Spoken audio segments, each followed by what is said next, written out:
Siapa yang tidak tahu kehebatan Italia? Mulai dari deretan makanan lezatnya yang Mamma Mia Lezatos, brand fashion mewah Socialita, kendaraan bermotor supercars, dan sepeda motor ikonik seperti Vespa dan Ducati, produk-produk eksplorasi antariksa seperti parts untuk International Space Station hingga kapal laut. Tunggu dulu, kapal laut katamu bro? Yap, Italia memasok sekitar 50% kapal pesiar mewah dunia dan kemampuan membuat kapal lautnya adalah salah satu yang terdepan dan bermutu luar biasa bagus, state of the art. Desain interior dan eksterior kapal-kapal buatan Italia terkenal sangat artistik dan tentunya reliable. Ekspornya pun melanglang buana ke seluruh dunia, termasuk Asia, Eropa, dan Amerika. Dalam bidang teknologi navigasi dan kapal militer, Italia juga adalah salah satu produsen terdepan dan terbesar dunia. Italia kompeten dan berpengalaman dalam memproduksi kapal induk, destroyer, dan fregat untuk berbagai negara. Perusahaan-perusahaan besar Italia yang memproduksi teknologi dan peralatan militer antara lain BUMN raksasa seperti Leonardo dan Fincantieri, serta banyak perusahaan kelas menengah dan kecil. Perusahaan-perusahaan ini secara kolektif memproduksi dan memasok beragam teknologi canggih untuk pertahanan darat, laut, maupun udara.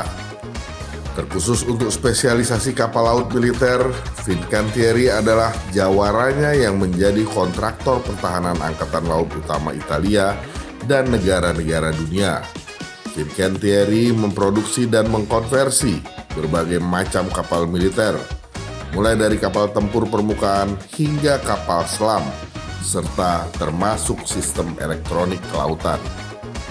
Fincantieri memproduksi kapal induk ringan atau Light Aircraft Carriers atau LAC karena kebutuhan pertahanan strategis Italia, perannya di NATO, fleksibilitas desain, serta manfaat finansial dan industri bagi Fincantieri sendiri.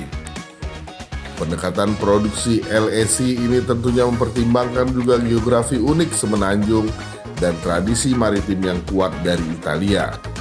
Singkatnya, kapal induk ringan Italia tetap memungkinkan kapabilitas angkatan laut yang tangguh tanpa biaya kapal induk super, seperti yang kita kenal khas negara-negara adidaya yang sangat mahal pembuatan dan operasionalnya itu.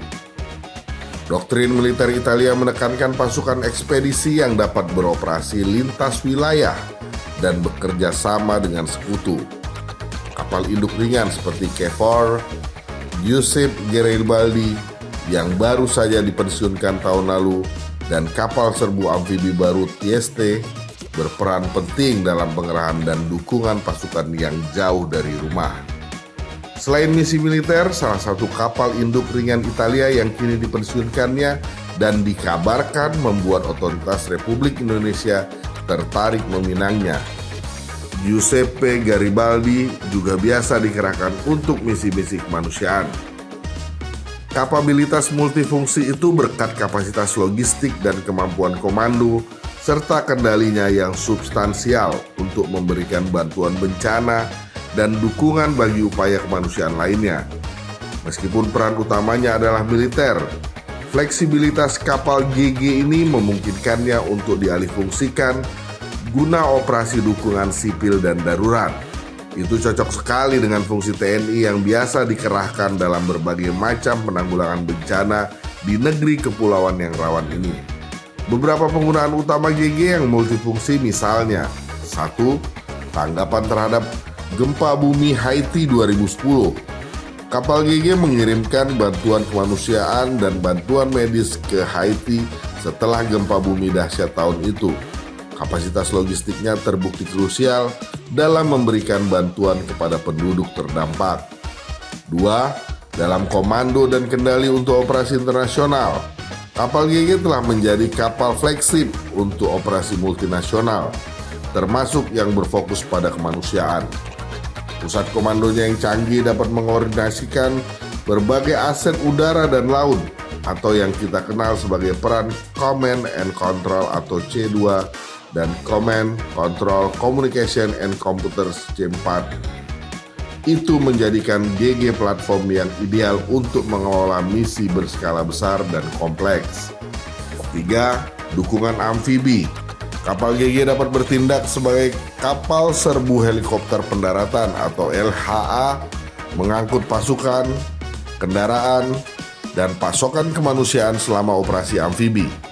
Dalam operasi pencarian dan penyelamatan atau SAR, GG pernah berpartisipasi dalam operasi maritim Italia dan Eropa yang lebih luas, misalnya misi SAR bagi migran di Laut Mediterania.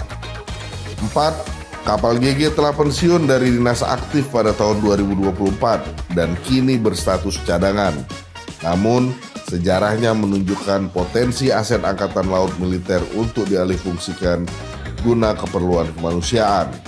Konsep serupa juga sedang digalakan dengan kapal-kapal terbaru Italia seperti kapal induk ringan Trieste. Wah, keren ya. Tidak salah pemerintah dan militer Indonesia tertarik untuk meminang kapal induk ringan Giuseppe Garibaldi yang rencananya akan diretrofit dan di-custom sesuai kebutuhan TNI Angkatan Laut. Aspek lain yang tidak kalah menarik dari rencana akuisisi GG ini terkait kerjasama maritim Indonesia-Italia. Indonesia memiliki hubungan diplomasi yang baik dan kerjasama pertahanan maupun maritim yang baik dengan Italia. Misalnya pada tahun 2024, Republik Indonesia Italia menandatangani kontrak akuisisi 2 kapal fregat tempur serbaguna Attugliator Polivalente di Altura atau PPA.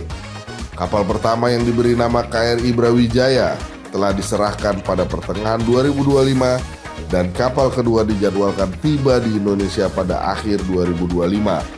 Kapal-kapal ini merupakan modernisasi yang signifikan bagi Angkatan Laut Indonesia. Hebatnya, akuisisi ini terjadi setelah diskusi yang intens antara kedua otoritas dan perusahaan terkait selama lebih dari 2 tahun dan setelah beberapa kali inspeksi oleh pihak Fincantieri ke pelabuhan-pelabuhan Indonesia. Jadi, orang Italia ini istilahnya bikin barangnya selain gak kaleng-kaleng, tapi juga gacor buat Indonesia, guys. Penawaran dan rencana akuisisi kapal induk ringan Giuseppe Garibaldi tampaknya adalah hadiah manis bagi hubungan diplomasi dan kerjasama pertahanan Indonesia-Italia. Kedepannya, perusahaan-perusahaan kapal Indonesia kita harapkan juga dapat belajar secara dekat dari produk-produk Fincantieri. Tentunya, kita ingin berkawan dengan masternya, bukan?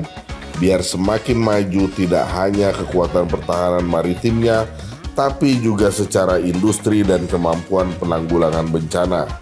Semoga kapal-kapal buatan Italia ini di Indonesia ini menjadi katalis bagi renaissance dan pencerahan negara maritim sebesar Indonesia. Bene bene, allora let's go!